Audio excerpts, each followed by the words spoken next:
Jamani ndugu zangu, huu ni mwezi mtukufu wa Ramadhani. Kama mwezi mtukufu wa Ramadhani, hairuhusiwi mwanamke na mwanaume wakasema babalani wakatongozana. Majirani zangu, tunakaa nyumba moja, wewe midevu umeshindwa kumsubiri huyu, mkatongozana nyumbani, unakuja kumtongoza barabarani. Jamani, mwezi mtukufu msikie aibu. Huu mwezi mtukufu, mwezi wenye neema, mwezi wenye suhuda nyingi, unapata thawabu.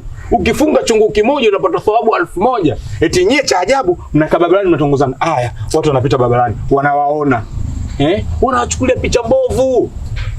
Mtume Muhammad sallallahu alaihi wasallam anasema, "Kul a'udhu birabbin nas, malikin nas, ilahin nas, wa min sharri hasidin iza hasada, wa min sharri nafasati fil uqad."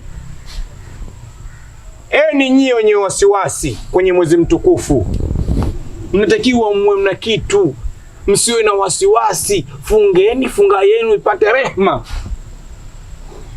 Walilkul iza hasada. Kama wewe ni mkuu, usipende hasada.